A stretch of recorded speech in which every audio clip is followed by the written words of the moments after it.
Everyone, कैसे हैं आप लोग? आई होप आप लोग ठीक होंगे। तो आज हम स्वागत करने वाले हैं आपका अपने वीआईपी क्लासेस में। ठीक है, तो आज हम वीआईपी क्लासेस में पढ़ रहे हैं, तो वीआईपी लोग बन जाइए आप लोग अच्छी तरीके से। तो आज हम बात करने वाले हैं क्लास 10 के चैप्टर 10 की, जो प्रकाश का परावर्तन तथा अपवर्तन है। ठीक है, तो प्रकाश का परावर्तन तथा अपवर्तन होता क्या है उसके बारे में तो पढ़ेंगे। पहले प्रकाश के बारे में जान लेते हैं, प्रकाश होता क्या है। ठीक है, तो प्रकाश क्या होता है, सामने लिखा हुआ है, आप तो समझ सकते हैं कि प्रकाश एक प्रकार की ऊर्जा है। क्या है? प्रकाश एक प्रकार की ऊर्जा है जिसकी सहायता से हम दूसरी वस्तुओं को देख सकते हैं। ठीक है, प्रकाश एक प्रकार की ऊर्जा है जिसकी सहायता से हम दूसरी वस्तुओं को देख सकते हैं। सिंपल सी बात है। अब प्रकाश के गुण क्या होते हैं वो तो जान ले पहले। ठीक है, प्रकाश के गुण क्या होते हैं? ठीक है, प्रकाश के दो गुण होते हैं। क्या होता है प्रकाश? एक तो प्रकाश सरल रेखा में गति करता है। ठीक है, किसमें गति करता है?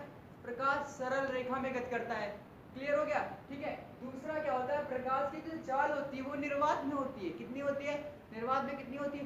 3 इंटू 10 की पावर 8 मीटर प्रति सेकेंड है। ठीक है, 3 इंटू 10 की पावर 8 मीटर प्रति सेकेंड। तो समझ सकते हैं आप कितनी हो गई।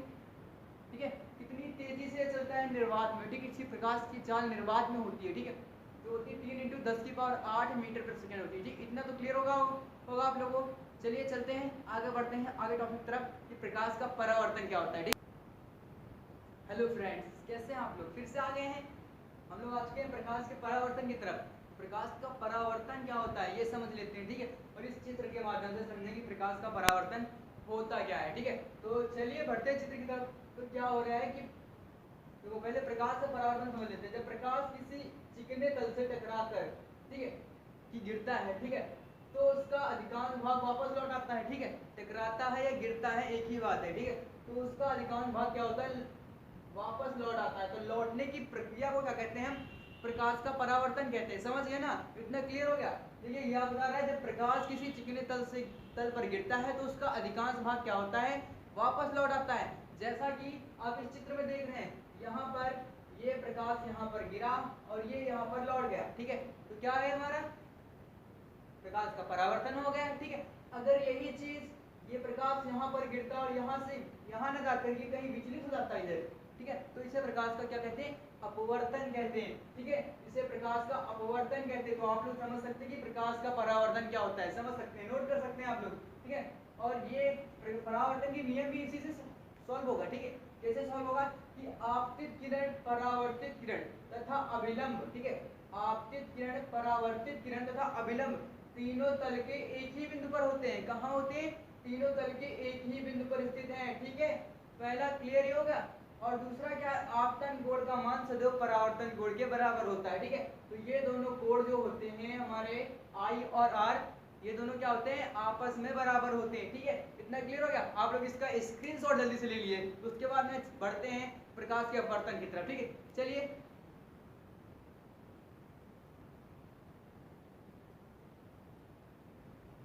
आई होप आप लोगों ने इसका स्क्रीनशॉट ले लिया होगा। अगर नहीं लिया है तो स्टिक करके आप ले सकते हैं। ठीक है, तो चलिए।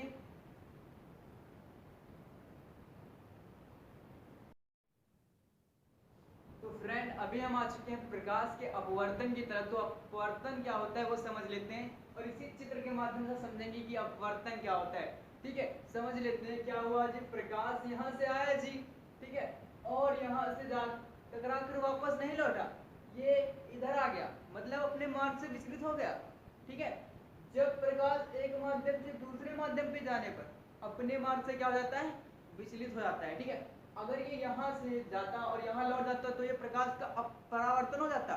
ठीक है, ये परावर्तित हो जाता है। ठीक है, तो इससे क्या कहेंगे हम? प्रकाश का अपवर्तन कहेंगे। ठीक है, कैसे कहेंगे? जब प्रकाश एक माध्यम से दूसरे माध्यम में जाने पर अपने मार्ग से क्या हो जाता है? विचलित हो जाता है, तो उसे प्रकाश का अपवर्तन कहते हैं। समझ गए? इतना तो क्लियर हो गया होगा आप लोग को शायद से। और वीडियो अगर अच्छी लग रही तो फटाफट लाइक कर दीजिए। आप लोग सब्सक्राइब कर लीजिए। पहला वीडियो है, बहुत ही मेहनत की है मैंने, और आप लोग भी मेहनत करिए क्योंकि आपका बोर्ड एग्जाम बहुत ही नजदीक है। अप्रैल में पेपर होने हैं, तैयारी कैसे करनी है समझ में नहीं आ रहा तो यार कमेंट कीजिए, मैं बताऊंगा कैसे तैयारी करनी है आप लोग को। तो चलिए बढ़ते हैं आगे इसके प्रोसेस की तरफ। प्रकाश का अपवर्तन के नियम। ठीक है, तो यार मैंने लिखा नहीं अपवर्तन के नियम, मैं लिख देता हूँ अपवर्तन के नियम। ठीक है,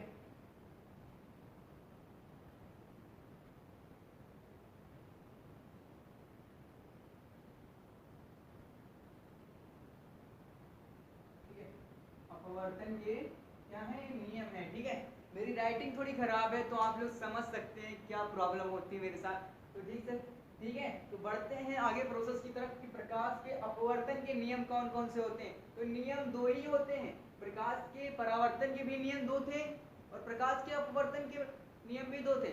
बस फर्क इतना है, यहाँ पर अपवर्तन लग जाता है और वहाँ पर परावर्तन लग जाता है और थोड़ा चेंजमेंट आ जाता है। ठीक है, क्या आ जाता है चेंजमेंट, वो समझ लेते हैं कि प्रकाश का अपवर्तन जो होता है कैसे होता है। आपतित किरण, परावर्तित किरण तथा अभिलंब तीनों तल के एक ही बिंदु पर होते हैं। ठीक है, यहाँ आपतित किरण और परावर्तित किरण नहीं होगा, यहाँ अपवर्तित किरण होगा। मेरे से मिस्टेक हो गई तो आप लोग समझ सकते हैं। ठीक है, कि आपतित किरण, अपवर्तित किरण तथा अभिलंब तीनों तल के एक ही बिंदु पर होते हैं। आप लोग यहाँ देख सकते हैं। ठीक है, तीनों एक ही बिंदु पर हैं। ये आपतित किरण आ रही है और ये अपवर्तित किरण जा रही है। क्या है, और अभिलंब कहाँ है, तीनों तल के एक ही बिंदु पर होते हैं।